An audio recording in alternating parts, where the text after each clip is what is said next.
नमस्कार दोस्तों, स्वागत है आपका द न्यूज लॉन्चर के इस यूट्यूब मंच पर। दोस्तों, छोटे सरकार अनंत सिंह अब नीतीश कुमार के साथ हो गए हैं। पिछला चुनाव उन्होंने लालू यादव के साथ लड़ा और अब अनंत सिंह नीतीश कुमार के साथ विधानसभा चुनाव लड़ेंगे। ये आज करीब करीब तय हो गया। अनंत सिंह ने मुख्यमंत्री नीतीश कुमार से मुलाकात भी की है। मोकामा के पूर्व विधायक हैं, अभी उनकी पत्नी नीलम देवी विधायक है और 4 बार के विधायक अनंत सिंह बेहद करीबियों में शुमार किए जाते थे नीतीश कुमार के। पिछली बार वो राजद के साथ चले गए, लेकिन वो राजद के साथ एडजस्ट नहीं हो पाए। एक मामले में सजायाफ्ता भी हुए, लेकिन अंततः सबूतों के अभाव में, साक्ष्यों के अभाव में उन्हें बरी कर दिया गया। अनंत सिंह होने का मतलब क्या होता है आप सभी जानते हैं। अनंत सिंह होने का मतलब होता है सोशल मीडिया के लिए एक अच्छा खासा छोटा छोटा क्लिप उपलब्ध कराने के लिए बेहद दिलचस्प राजनेता, जो हमारे जैसे पत्रकारों के साथ जो संवाददाता होते हैं उन सब के लिए एक अच्छा खासा टारगेट भी पूरा कराते हैं। अपने इलाके में छोटे सरकार के नाम से जाने जाते हैं और अगल बगल की कई विधानसभा सीटों को चाहे जिस राजनीतिक दल के साथ रहे वो प्रभावित करने की कुवत रखते हैं। तो अनंत सिंह अब नीतीश कुमार के साथ हो रहे हैं। अनंत सिंह नीतीश कुमार के साथ जब जा रहे हैं तो सवाल ये उठता है कि नीतीश कुमार की सियासत की दशा और दिशा क्या होगी। कई महत्वपूर्ण पहलू इसके साथ जुड़े हुए दिखाई दे रहे हैं। चिराग पासवान रांची में होटल रेडिसन ब्लू में अपनी बैठक कर रहे हैं। नीतीश कुमार पूरे बिहार के दौरे पर घूम रहे हैं, ब्लॉक घूम रहे हैं। ये अलग बात है कि कहीं पुल टूट रहा है, एक ही पुल 3 बार टूट जा रहा है। सिंगला ग्रुप उस कंपनी को, उस पुल को बना रही है। क्या उस सिंगला ग्रुप पर ईडी की कोई रेड हुई? क्या नीतीश कुमार की सरकार ने सिंगला ग्रुप को ब्लैक लिस्टेड किया? क्या बिहार में जिस तरह से पुल गिरने की घटनाएं हो रही है उसके बाद से बिहार के प्रशासन के ऊपर जो सवाल उठ रहे थे, क्या उस सवालों का जवाब नीतीश कुमार की सरकार ने दिया?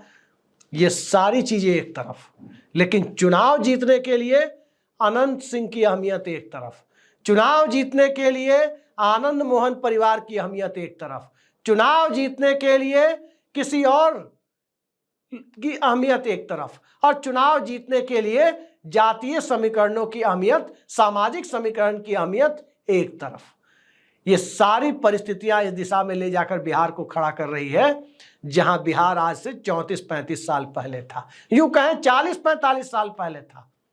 लेकिन जनता दल यूनाइटेड एक तरफ, सुनील पांडे जेडीयू के तरफ से पूर्व विधायक, वो भारतीय जनता पार्टी का हिस्सा बनते हैं।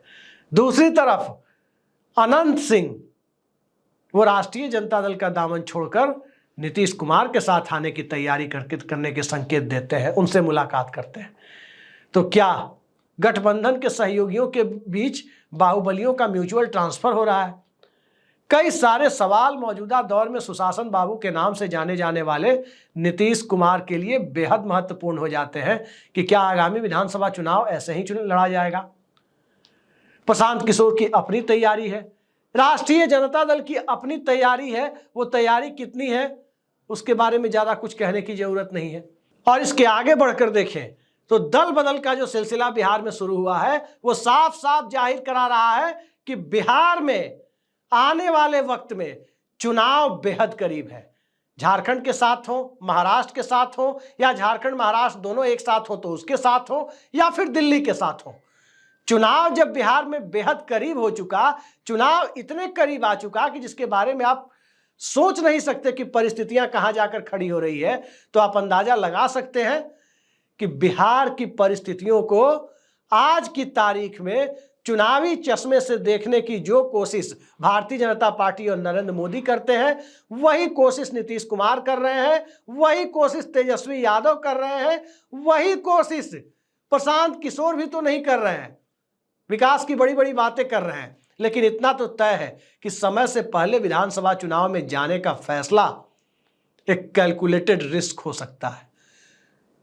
और उस कैलकुलेटेड रिस्क के लिए क्या नीतीश कुमार अभी से मन बना चुके हैं? नेताओं का जिस तरह से बिहार में आप म्यूचुअल एक्सचेंज देख रहे हैं कि एक पार्टी से दूसरी पार्टी में, फिर इधर से कोई जंप करके उधर, यह सिलसिला जब शुरू हो चुका है तो ये कहना बहुत ज्यादा इसमें अतिशयोक्ति नहीं है कि चुनाव करीब आ चुके हैं। कौन सा मुद्दा लेकर नीतीश कुमार चुनाव में जाएंगे? कौन सा मुद्दा लेकर तेजस्वी यादव चुनाव में जाएंगे? क्या तेजस्वी यादव चुनाव में यही लेकर जाएंगे कि नेता विपक्ष होने के बावजूद विधानसभा के सत्र से नदारद रहते हैं? क्या नीतीश कुमार यही मुद्दा लेकर जाएंगे कि बिहार में 3 बार विपक्ष परिवर्तन कराया और बार बार पुल गिर रहे हैं, खेत में पुल बन जा रहा है, यही मुद्दा लेकर जाएंगे? और क्या मुद्दा लेकर भारतीय जनता पार्टी जाएगी? यही मुद्दा लेकर भारतीय जनता पार्टी जाएगी कि बिहार को एक राजनीतिक उपनिवेश के तौर पर यहां की 40 लोकसभा सीटों के अधिकतम अपने पक्ष में इस्तेमाल के लिए जब कभी जिसके सामने शीश नवाना हुआ, जिसके सामने गठबंधन की बिसात के लिए हाथ पैर जोड़ने हुए, वो जोड़ करके अपनी सीटें जुटाने का काम किया। यही आज की सियासत है। इसमें जनता के लिए, जनता के द्वारा, जनता के ऊपर शासन की जो लोकतंत्र की परिभाषा है वो भूल जाइए। ये लोकतंत्र से ज्यादा चुनाव तंत्र बन चुका है। आज शिक्षा व्यवस्था बिहार समेत पूरे उत्तर भारत में किस हालत में है कहने की जरूरत नहीं है। सरकारी मेडिकल कॉलेजों की स्थिति उत्तर भारत और दक्षिण भारत के बीच आप तुलना करके देख लीजिए कि किस प्रकार की स्थिति में सरकार के कॉलेजेज हैं, मेडिकल कॉलेज, किस प्रकार से सरकार की तकनीकी शिक्षा है, किस प्रकार से रोजगार के लिए लोगों को पलायन करना पड़ रहा है, किस तरह से बैंकों का सीडीआर उत्तर भारत के बीमारू राज्यों में विपरीत दिशा में है, और किस तरह से यहाँ की लोकसभा सीटों को किसी को, या विधानसभा सीटों को किसी को मुख्यमंत्री तो किसी को प्रधानमंत्री बनने या बनाने के लिए इसका अधिकतम राजनीतिक दोहन का माध्यम बना लिया गया है। अब उस दोहन का माध्यम नीतीश कुमार के लिए अनंत सिंह हो सकते हैं, नरेंद्र मोदी के लिए कोई और हो सकते हैं, तेजस्वी यादव के लिए कुछ और लोग हो सकते हैं, चिराग पासवान के लिए तो पूछना ही नहीं है। वो तो जिस अलायंस में जाएंगे अपने लिए 4-5 टिकट लेंगे, उनको सांसद बनाएंगे। विधायक बनाने में उनकी शायद ज्यादा दिलचस्पी नहीं होती है। विधानसभा में वो एक चिराग मॉडल खेलने में ही संभवतः उनकी दिलचस्पी ज्यादा होती है, क्योंकि उन्हें पता है कि जो विधायक उनके चुनकर आते हैं वो दूसरे पाले में चले जाते हैं।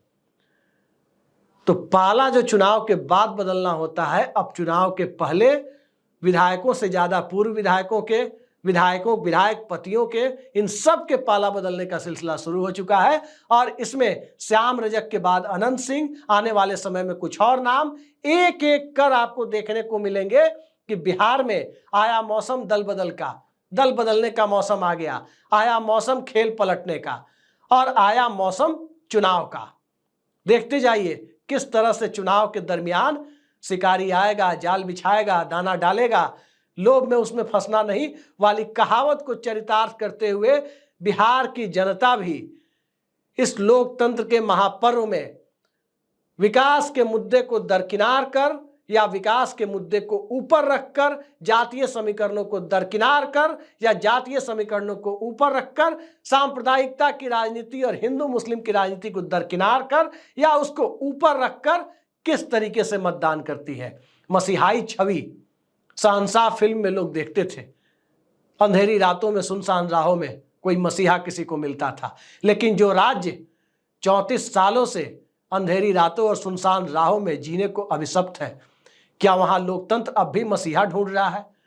दरअसल मसीहाई लोकतंत्र ढूंढने की कोशिश में ही अनंत सिंह भी आते हैं, सुनील पांडे भी आते हैं, आनंद मोहन भी आते हैं, और तमाम ऐसे लोग आते हैं जिन सबका नाम आपने अलग अलग दौर में सुना है। हो सकता है बाद में किसी ने रास्ता बदल लिया हो, लेकिन सियासत में चाल, चरित्र और चेहरा, सियासत का तो कम से कम नहीं बदला है। हो सकता है नेताओं का भले ही बदल गया हो, शायद जनता का भी नहीं बदला है, और बदला है या नहीं बदला है आने वाले चुनाव में पता चलेगा। लोकतंत्र के महापर्व की आहट को महसूस कीजिए, क्योंकि बिहार ये आहट आपको महसूस कराने को विवश कर रहा है। आज के लिए इतना ही। नमस्कार।